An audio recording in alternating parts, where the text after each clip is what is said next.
Muy buenos días tengan todos ustedes que nos están escuchando. Les damos la bienvenida a nuestro programa Hablemos de lo que no se habla. Señor, te damos las gracias en este día por todas aquellas personas que nos escuchan.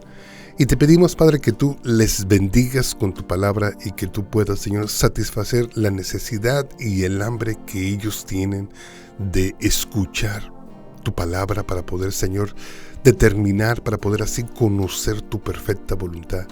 A través, Señor, de tu palabra, permite, como dice Romanos capítulo 12, que sean transformados sus entendimientos para que puedan discernir cuál es tu voluntad perfecta para sus vidas. Amén.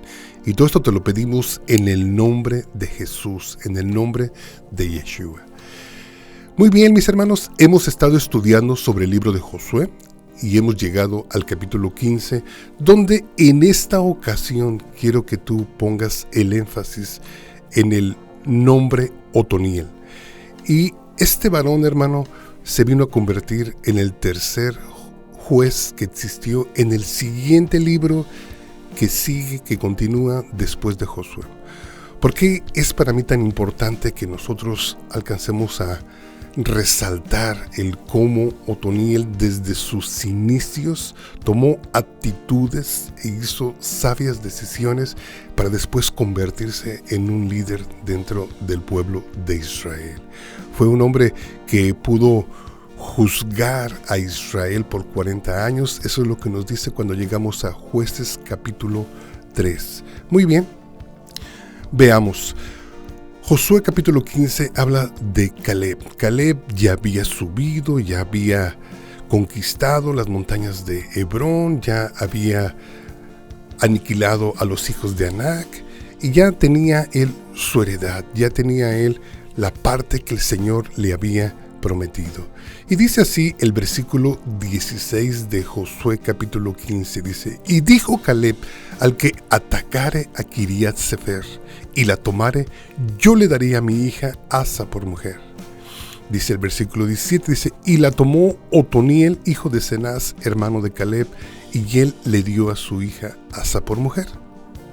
Y aconteció que cuando la llevaba, ya después que había tomado este hombre Otoniel, aquella ciudad de Kiriat Sefer, pues ya se había casado con ella, dice que Caleb les repartió heredad. Dice, y aconteció que cuando la llevaba, él la persuadió que pidiese a su padre tierras para labrar.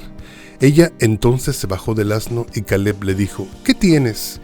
Y ella respondió: concédeme un don. Puesto que me has dado tierra en el Neguet, que es un desierto, dame también fuentes de agua. Él entonces le dio las fuentes de arriba y las de abajo. Qué importante. Número 1, lo primero que podemos encontrar a través de la vida de Otoniel, que era un hombre valiente, hermano. Era un hombre que quizás no tan solo tenía sus ojos puestos en el liderazgo, pero también tenía sus ojos puestos en que el valor lo iba a llevar a adquirir las promesas del Señor. Date cuenta cómo desde sus inicios Otoniel empieza y acepta el reto que Caleb dio a todas sus descendencias: el que tomare esta ciudad, yo le concederé la mano de mi hija. Número 2, era un hombre astuto, hermano, porque supo persuadir, dice la palabra del Señor, a la que se convirtió en su esposa para que le pidiera tierras para labrar a su padre y a Caleb.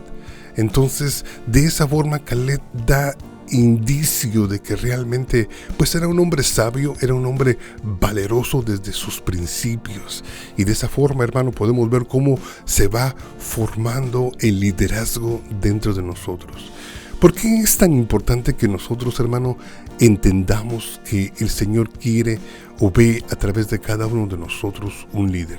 Porque es una bendición, es una promesa que nosotros encontramos en Deuteronomio capítulo 28, donde la palabra del Señor nos dice que el Señor nos ha puesto por cabeza y no nos ha puesto por cola.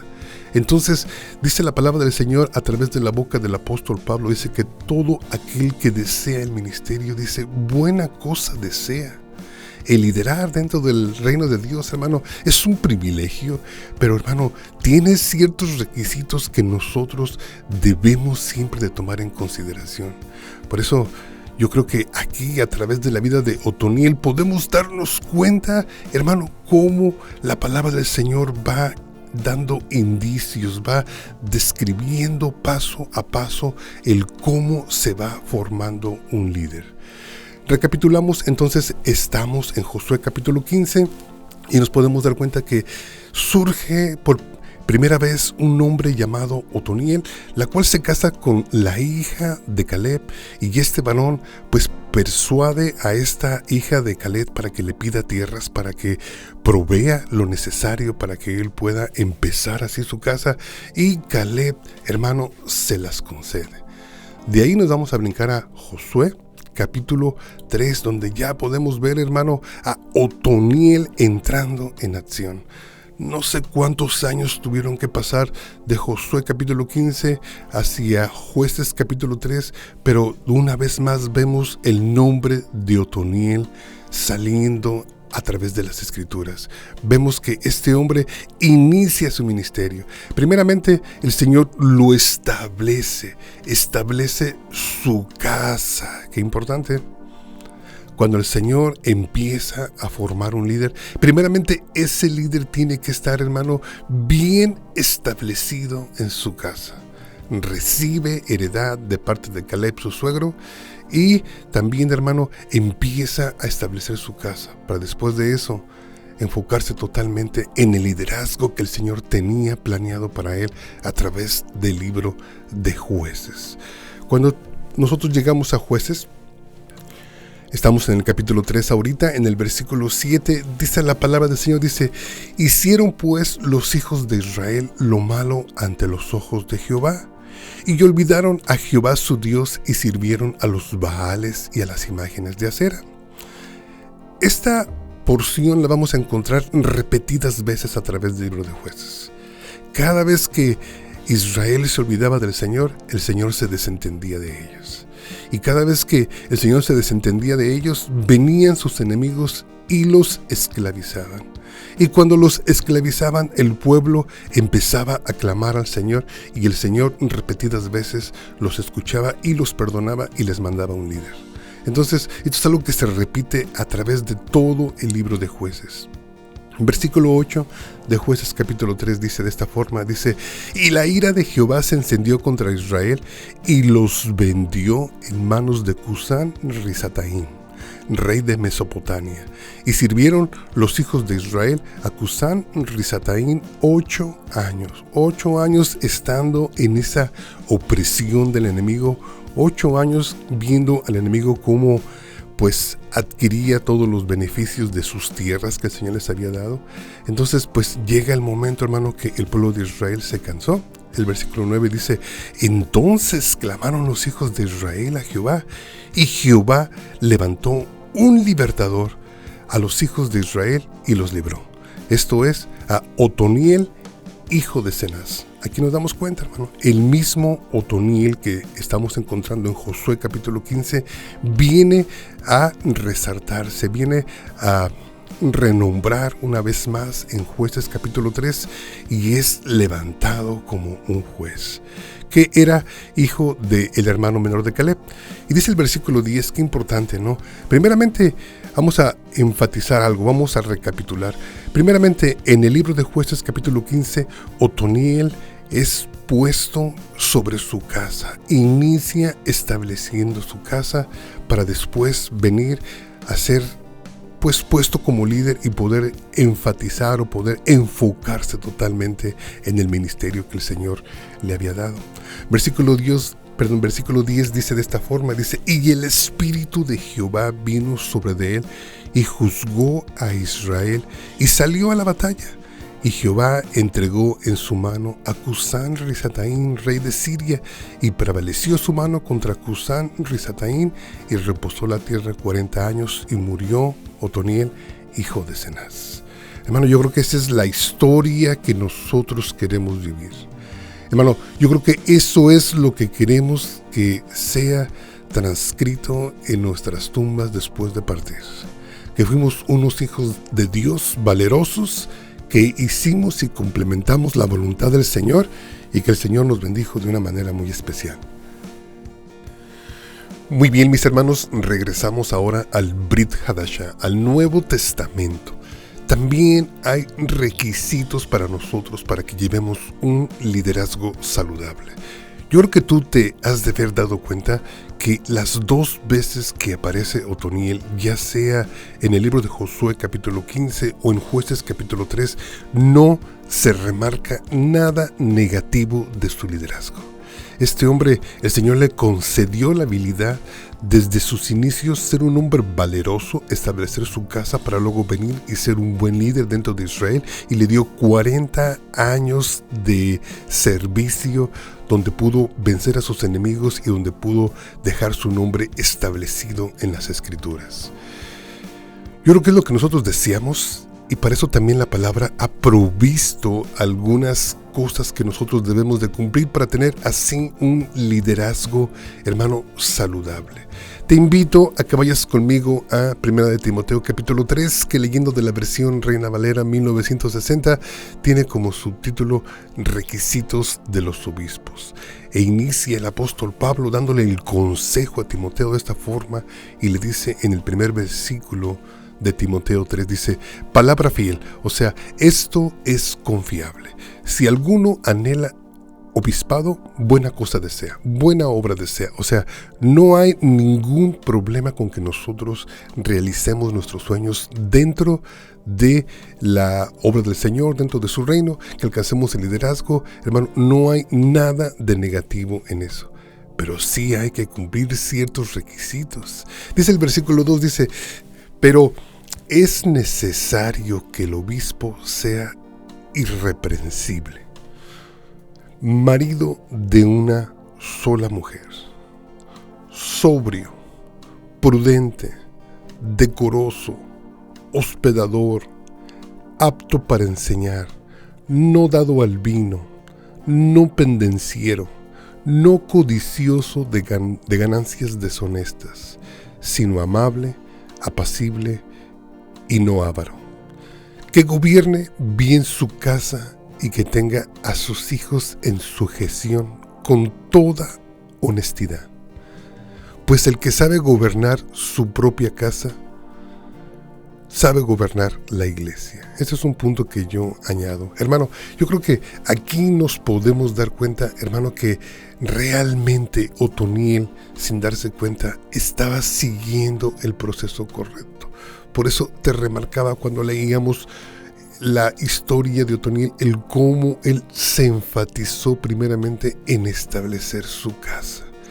No sé cuánto tiempo tomó este varón para establecer su casa, pero tampoco no se precipitó, tampoco no corrió dentro del liderazgo.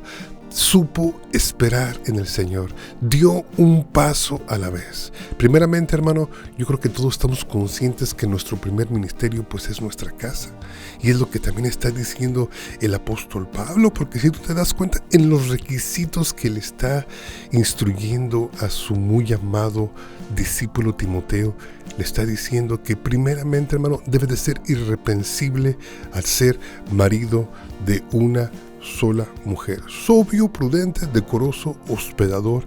Que estos requisitos, que estas cualidades, hermano, se deberían de dar primeramente en su casa, para luego venir y decir apto para enseñar. Y aquí estamos moviéndonos al ministerio dentro de las congregaciones, no dado al vino, no pendenciero, no codicioso de ganancias deshonestas, sino amable, apacible y sobre todas las cosas no avaro, que gobierne bien su casa y que tenga a sus hijos en sujeción con toda honestidad.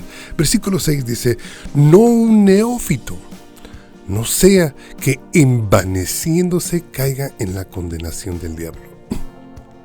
Este es un punto que yo creo que vale la pena detenernos un poco. Número 1, ¿qué es un neófito, hermano? Pues un neófito es una persona que en el primer momento que toca el liderazgo, hermano, se le sube el título a la cabeza. ¿Qué es un neófito?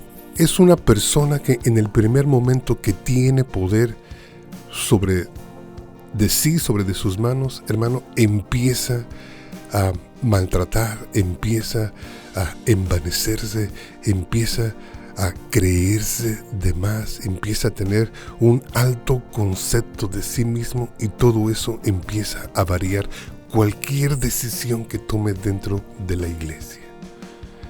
Pero Pablo está aconsejando a Timoteo que tenga mucho cuidado, porque estas personas, cuando no están listas para el ministerio, en vez de venir a ser de bendición para la iglesia, hermano, vienen a ser piedras de tropiezo.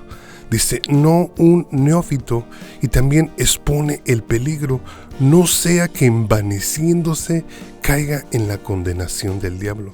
¿Cuál es la condenación del diablo? Hermano, que Satanás se quiso sentar en el trono de Dios, que Satanás quiso estar sobre Dios, que Satanás quiso usurpar el lugar de Dios, que Satanás quiso ser Dios mismo. Es lo que está diciendo el apóstol Pablo.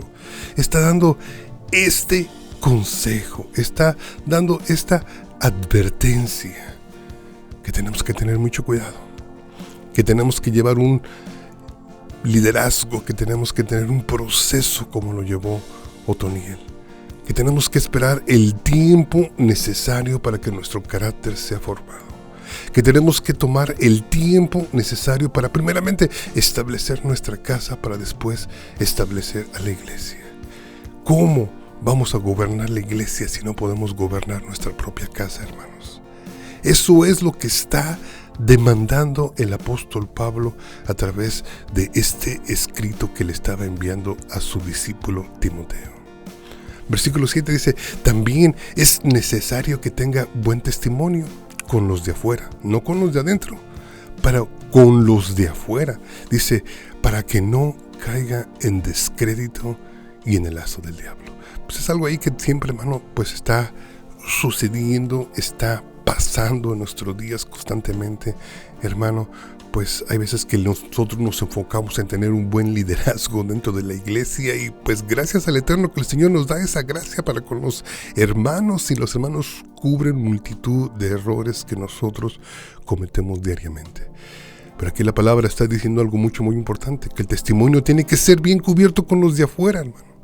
Que los de afuera nos conozcan por gente que tenemos buen testimonio, que tenemos una vida sujeta a Dios. Yo no digo perfecta, pero sí que tenemos una vida sujeta al Señor, para no desacreditar el evangelio que costó la sangre del Hijo del Señor, de Yeshua, de Jesús de Nazaret.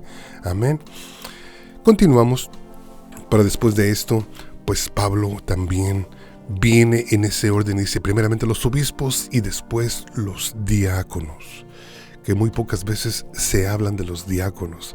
Los diáconos son todos aquellos, hermanos, que están debajo del liderazgo y que están constantemente apoyando al pastor, apoyando al grupo de ancianos. Los diáconos siempre están a la vista del pueblo.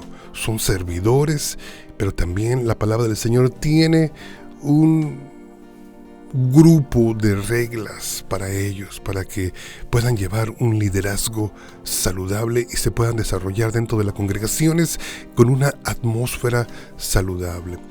Seguimos, primera de Timoteo capítulo 3, versículo 8, tiene como subtítulo en la versión Reina Valera 1960, los requisitos de los diáconos.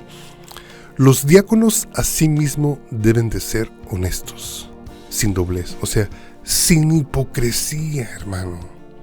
Sin hipocresía. Jamás se nos debe de subir el puesto a la cabeza. Hermano, no tenemos que ser hipócritas, tenemos que ser genuinos. Los diáconos asimismo deben de ser honestos, sin doblez, sin doble personalidad.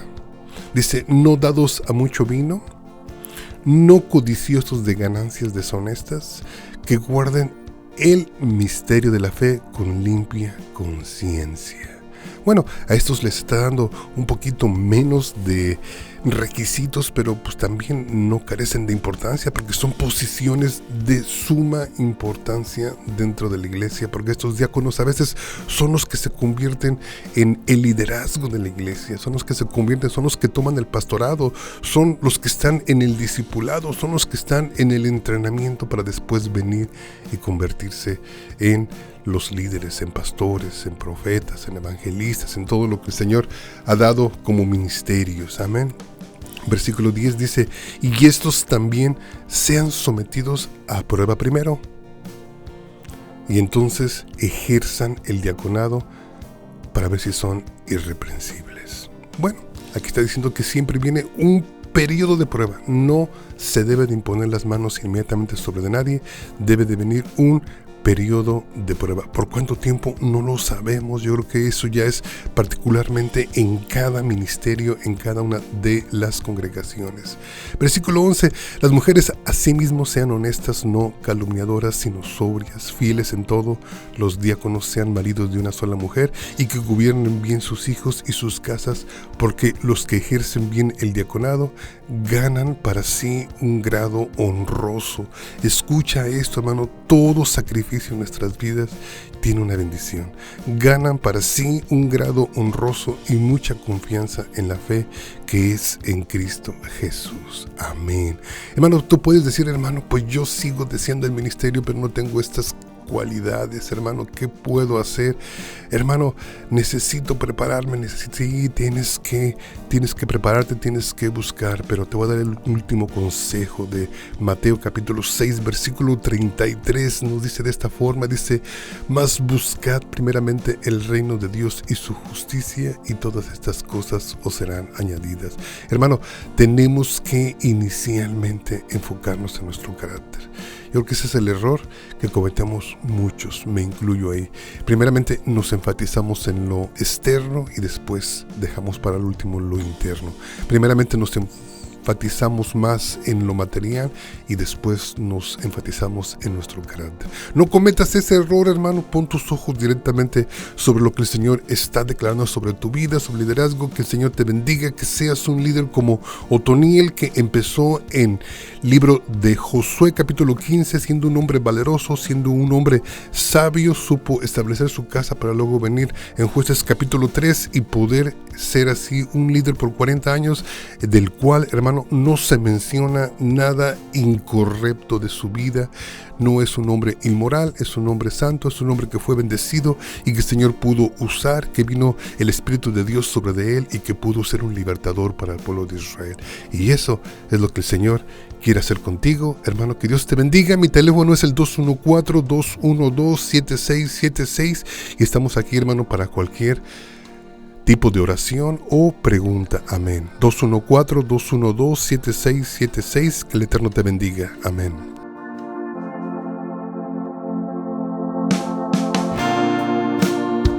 Que el Señor te bendiga, que el Señor te guarde, haga resplandecer su rostro sobre de ti. יברכך אדוני וישמרך, יאר אדוני פניו אליך וחונקה, יישא אדוני פניו אליך וישם לך שלום.